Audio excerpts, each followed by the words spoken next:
8월 23일 화요일입니다. 오늘 새벽 우리에게 주시는 하나님의 말씀은 마태복음 26장 69절로 75절까지의 말씀입니다.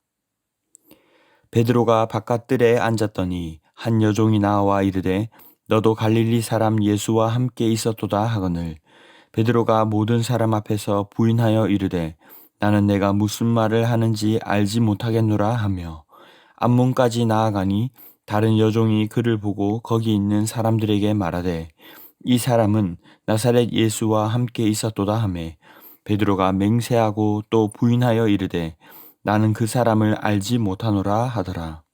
조금 후에 곁에 섰던 사람들이 나와 베드로에게 이르되 너도 진실로 그 도당이라 내 말소리가 너를 표명한다 하거늘 그가 저주하며 맹세하여 이르되 나는 그 사람을 알지 못하노라 하니 곧 닭이 울더라. 이에 베드로가 예수의 말씀에 닭 울기 전에 내가 3번 나를 부인하리라 하심이 생각나서 밖에 나가서 심히 통곡하니라. 예수님은 최후의 만찬에서 떡과 포도주를 나누시면서 자신의 대속적 죽음을 말씀하셨습니다. 그리고 오늘 밤 너희가 다 나를 버릴 것이다. 이 배반을 예고하셨지만 베드로는 모두가 주를 버려도 나는 결코 버리지 않겠습니다라며 항변했습니다.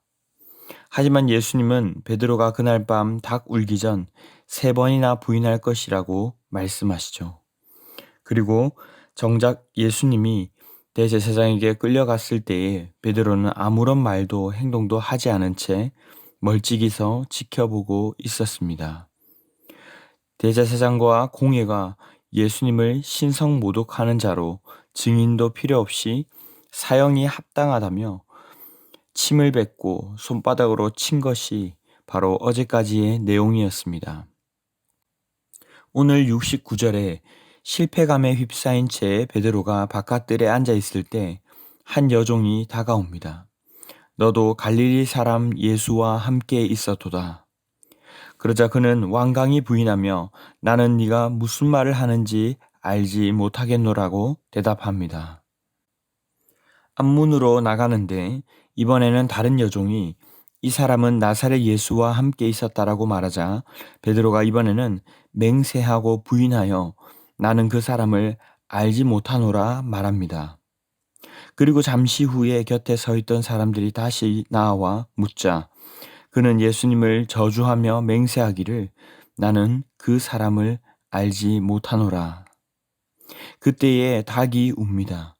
베드로는 예수님께서 닭 울기 전 3번 부인할 것이라 하셨던 말씀을 생각하며 밖에 나가서 통곡하게 되는 장면입니다. 오늘의 말씀에서 베드로는 왜 예수님을 이렇게까지 부인하고 저주했을까요? 그의 맹세를 보면 분명 처음부터 이렇게까지 할 마음은 아니었습니다. 하지만 나의 기대와는 달리 초라한 모습으로 모욕을 당하고 뺨을 맞고 있는 예수님을 보며 그가 애초에 기대했던 힘은커녕 오히려 연약하고 초라해 보이는 예수님을 바라보며 그는 살아남기에 급급해졌던 것입니다. 처음에는 자기를 보호하려고 임기응변으로 가볍게 시작한 거짓말이었습니다. 하지만 나를 지키려 하다 보니 큰 거짓말로 번지게 되고 나중에는 전면으로 부인하고 저주하는 결과까지 낳게 된 것입니다. 우리 또한 이러할 수가 있습니다.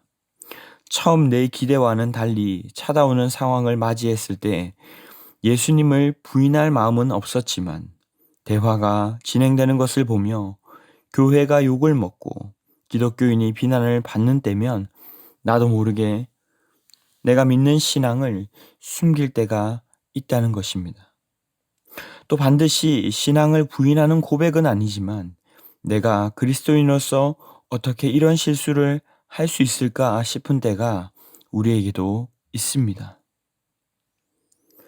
다윗도 그랬습니다. 처음에는 자고 일어나 왕궁을 거닐고 있었는데 그저 아리따운 여인을 보고 그 여인을 불렀고 결국 부하의 아내를 강간하여 임신하는 사건이 일어났습니다.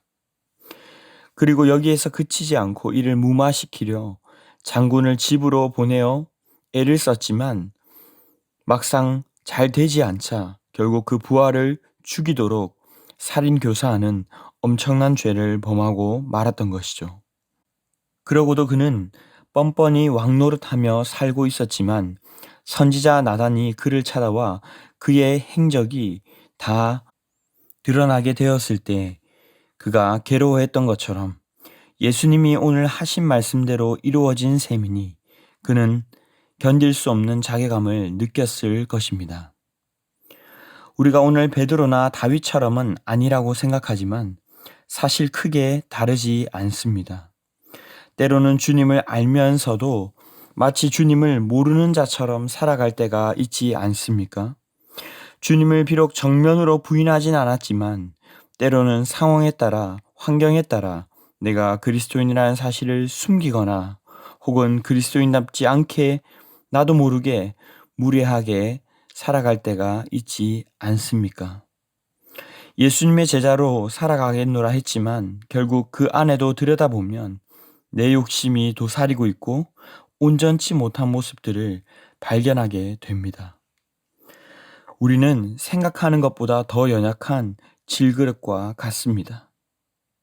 그러므로 나는 아니야, 나는 달라 하며 자만할 것이 아니라 오히려 선줄로 생각하는 자는 넘어질까 조심하라는 이 말씀을 기억하며 나 또한 언제든 실수할 수 있음을 인정하고 겸손해야 할 줄로 믿습니다.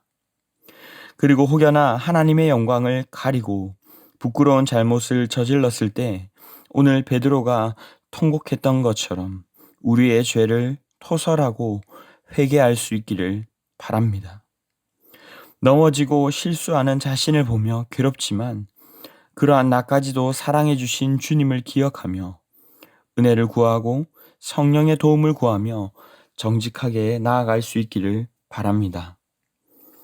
마지막으로 다른 사람들의 실수를 만나게 되었을 때에 어떻게 사람이 그럴 수 있는가 하는 비판하는 자세가 아니라 나 또한 얼마든지 넘어질 수 있는 자임을 기억하며 오히려 그 대상을 위해 기도하는 우리 모두가 될 수 있기를 바랍니다. 말씀을 맺겠습니다. 우리의 믿음이 대단한 것처럼 자신하지만 베드로가 정작 작은 여종 앞에서 예수님을 부인하고 저주했던 것처럼 우리는 연약한 자들입니다. 언제든지 넘어질 수 있고 실수할 수 있는 자들이기에 이를 인정하고 날마다 은혜를 구하며 겸손케 살아가기 바랍니다. 남을 판단하기보다 나를 돌아보며 긍휼을 구하며 살아갈 수 있기를 바랍니다. 작은 죄라도 가볍게 여기지 않고 주님께 회개함으로 나아가며 정직하게 성령의 도움을 받아 주님의 제자로 거룩하게 살아가는 귀한 성도들이 다 되시기를 주님의 이름으로 축원합니다. 기도하겠습니다. 사랑의 주님 감사합니다. 오늘 이 새벽도 우리의 노력과 의로 나온 것이 아니라 주님의 은혜로 불러주신 것임을 믿고 감사를 드립니다. 오늘 말씀하신 것처럼 연약하고 질그릇처럼 깨지기 쉬운 우리를 언제나 긍휼히 여겨주시고 죄에 민감하게 하시고 또 깨닫게 하시고 회개하는 저희들 될 수 있도록 인도하여 주시옵소서. 다른 이들을 판단하고 정죄하는 자가 아니라 품고 기도하며 가족, 친구, 우리의 지도자들을 위해서 기도하는 저희가 되게 하여 주시옵소서. 이 모든 말씀 존귀하신 예수님의 이름으로 기도하옵나이다. 아멘. 이 시간 함께 기도하실 때 주신 말씀을 붙들고 기도하시고 주간 기도 제목에 따라 환우들과 연약한 성도들 또 섬김 사역을 위해서 기도하겠습니다. 여름이 되면서 몸이 아프신 분들 또 수술하고 입원해 계시는 환우분들이 많습니다. 이분들이 속히 회복될 수 있도록 가정에도 평안과 위로를 달라고 또 우리 교회가 기쁨으로 섬기는 교회 되게 하시고 세상에 소망되는 교회가 되도록 합심 제목과 개인적인 제목으로 기도하도록 하겠습니다. 함께 기도하겠습니다.